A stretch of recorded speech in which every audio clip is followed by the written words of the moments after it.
શિયાળામાં બધા લોકોનો ફેવરેટ હોય છે ભરેલો રોટલો, પણ આ રોટલો બનાવવો ખૂબ અઘરું કામ લાગતું હોય છે. ઘણી વખત આ મસાલો રોટલો બનાવતી વખતે રોટલો ફાટી જાય છે અને ટીપતી વખતે રોટલો તૂટી જાય છે ફ્રેન્ડ્સ, અને પરફેક્ટ મસાલો સ્પ્રેડ નથી થતો.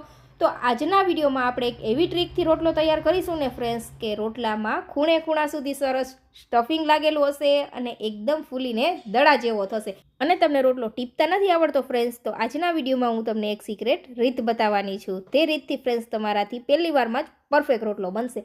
તો સૌથી પહેલાં આપણે સ્ટફિંગ તૈયાર કરીશું. તો ત્યાં શિયાળો છે ને, એટલે આ રીતે ફ્રેન્ડ્સ આપણે ઘીમાં જ સ્ટફિંગ તૈયાર કરવાનું છે.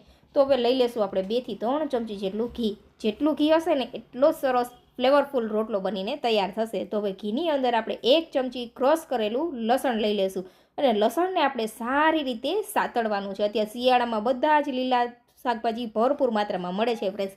તો ભરેલા રોટલા ખાવાની સિઝન છે ને ફ્રેન્ડ્સ, તો જરૂરથી બધી વસ્તુ ઉમેરીને ફ્લેવરફુલ રોટલો આપણે આજે તૈયાર કરીશું.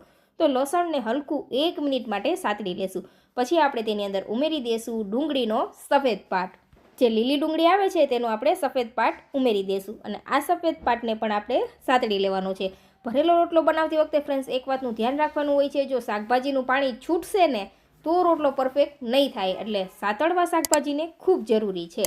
તો શાકભાજી સતળાઈ છે ત્યાં સુધીમાં ફ્રેન્ડ્સ ચેનલ ઉપર નવા છો, હજુ સુધી ચેનલ સબસ્ક્રાઈબ નથી કરી તો ઝડપથી જાઓ અને ચેનલ સબસ્ક્રાઈબ કરી લો. હવે ઉમેરી દઈશું તેની અંદર અડધા કપ જેટલું લીલું લસણ. લીલા લસણને આપણે ફ્રેન્ડ્સ ઝીણું સમારીને જ ઉમેરવાનું છે. આ રેસીપીમાં લીલા લસણનો ખૂબ જ સરસ ફ્લેવર આવે છે ફ્રેન્ડ્સ, એટલે બને ત્યાં સુધી લીલા લસણનો ભરપૂર માત્રામાં ઉપયોગ કરવો જ જોઈએ.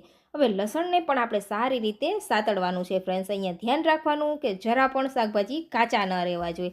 તો આ રીતે 1 મિનિટ માટે આપણે લસણને સાતળી લઈને પછી તેની અંદર આપણે ઉમેરી દેવાની છે લીલી મેથી. મેથીને પણ આપણે ઝીણી સમારીને ઉમેરી દઈશું. સાથે થોડા એવા આપણે ઉમેરી દઈશું લીલી ડુંગળીના પાન. અહીંયા આપણે જે શાકભાજી લીધા છે ને ફ્રેન્ડ્સ, તે તમે તમારા પસંદ અનુસાર વધુ ઓછા અથવા કોઈ શાકભાજી પસંદ ન હોય તો સ્કીપ પણ કરી શકો છો.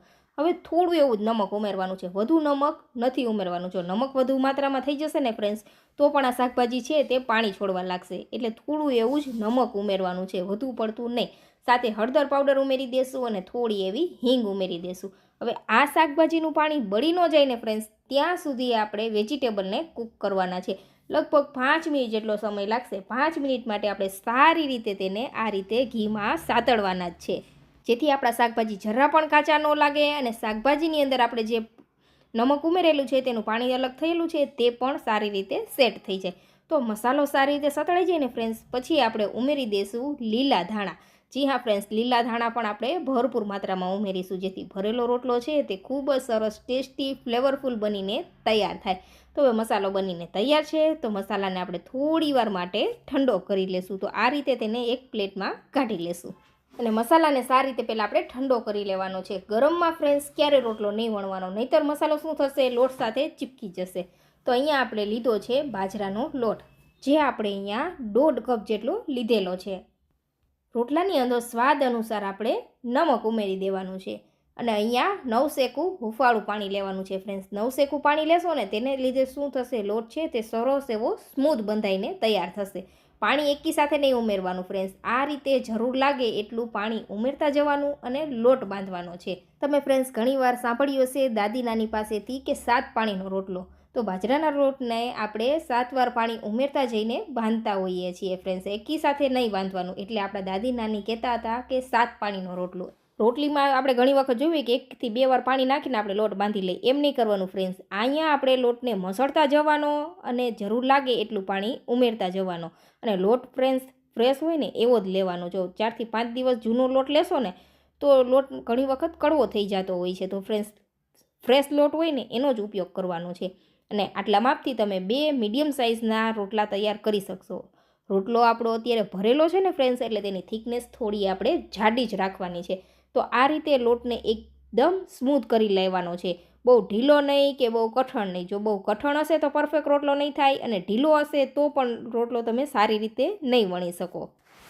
એટલે ધ્યાન રાખવાનું કે આ રીતનું જ આપણે રોટલાનું થિકનેસ રાખવાની છે. તો હવે શું કરવાનું છે, આ રીતે ફ્રેન્ડ્સ તેમાં આપણે જે રીતે કચોરીમાં સ્ટફિંગ ભરીએ ને તે સ્ટેપ ફોલો કરવાનો છે. અને જો કિનારીઓ એવું લાગે કે ફ્રેન્ડ્સ ફાટી ગઈ છે તો ત્યાં પાણી લગાવતા જવાનું અને કિનારીઓને સરસ આ રીતે સેટ કરતા જવાનું. ફ્રેન્ડ્સ તમે અહીંયા જોઈ શકો છો જે રીતે વિડીયોમાં જણાવેલું છે તે સ્ટેપ ફોલો કરશો ને એટલે પહેલી વારમાં જ ફ્રેન્ડ્સ તમારાથી પરફેક્ટ ભરેલો બાજરાનો રોટલો તૈયાર થઈ જશે. આવી નાની નાની વસ્તુનું ધ્યાન રાખશો ને ફ્રેન્ડ્સ એટલે તમારાથી પણ પહેલી વારમાં જ પરફેક્ટ રોટલો બનશે. તો હવે 2 ચમચી જેટલું આપણે સ્ટફિંગ ઉમેરી દઈશું. સ્ટફિંગ તમે તમારા પસંદ અનુસાર વધુ ઓછું ઉમેરી શકો છો. અહીંયા ફ્રેન્ડ્સ તમને તીખાશ પસંદ હોય ને તો તમે અહીંયા લીલું મરચું પણ ઉમેરી શકો છો ક્રશ કરીને. હવે આ રીતે રોટલાને બંધ કરી દેવાનો છે. તમે જોઈ શકો છો ફ્રેન્ડ્સ હલકા હાથે આપણે બંધ કરી દઈશું અને તેની કિનારીઓ છે જ્યાં ખુલ્લી દેખાય છે ત્યાં સીલ કરી દેવાનું અને હળવા હાથે આ રીતે આપણે લૂ રેડી કરવાનું છે. જો એવું લાગે કે કિનારીઓ કોઈ ફાટે છે ફ્રેન્ડ્સ તો ત્યાં તમારે પાણી લગાવીને સીલ કરી દેવાની. હવે આ રીતે ઉપર નીચે બંને સાઈડ અટામણ માટે આપણે બાજરીનો જ લોટ લીધો છે અને હલકા હાથે ફ્રેન્ડ્સ એક હાથેથી આ રીતના ગોળ શેપ આપતું જવાનું અને આંગળાની મદદથી આપણે રોટલાને આ રીતે થાબડવાનો છે. બહુ પ્રેસ નહીં કરવાનું, હલકા હાથથી જ આ રીતે રોટલાને વણવાનો છે. આ રોટલો ફ્રેન્ડ્સ થિકનેસમાં થોડો જાડો હોય છે એટલે આપણે અહીંયા જાડો જ રોટલો રાખીશું. તેને લીધે શું થશે ફ્રેન્ડ્સ કે આપણે જે સ્ટફિંગ તૈયાર કરેલું છે તે સરસ સ્ટ્રેટ થઈ જશે. રોટલો તમે જે રીતે શેકતા હોય આ રીતે તવા ઉપર અથવા માટીના તવા ઉપર તે રીતે તમે શેકી શકો છો. તો આ રીતની થિકનેસ રાખેલી છે રોટલાની અને મીડિયમ સાઇઝ જ રાખેલી છે. આપણે પહેલી વાર બનાવતા હોય ને એટલે આવડી સાઇઝ રાખવાની. ધીમે ધીમે તમે સાઇઝ મોટી કરી શકો છો.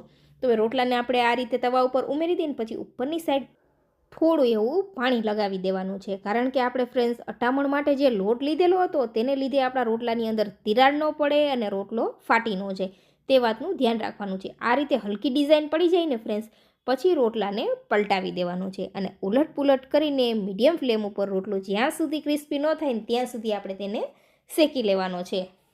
તો આ રીતે ફ્રેન્ડ્સ આપણે થોડા વારે રોટલાને પલટાવતા જશું અને શેકી લેશું. હલકા હાથે જ રોટલાને શેકવાનો છે. રોટલો તૂટી ન જાય તે વાતનું પણ ધ્યાન રાખવાનું છે. તમે જોઈ શકો છો ફ્રેન્ડ્સ સરસ ફૂલીને દડા જેવો આપણો બાજરીનો રોટલો તૈયાર થયેલો છે. ફ્રેન્ડ્સ આ રીતે જો મસાલા રોટલો બનાવશો ને ફ્રેન્ડ્સ તો પહેલી વારમાં જ તમારાથી પરફેક્ટ બનશે અને આ રીતે કિનારીઓ છે તેને પણ આપણે આ રોટલો ઊભો રાખીને શેકી લેવાની છે જેથી કિનારીઓ પણ કાચી ન લાગે. અને રોટલો શેકાઈ જાય ને ફ્રેન્ડ્સ પછી તેને આ રીતે જાળી ઉપર રાખવાનો છે.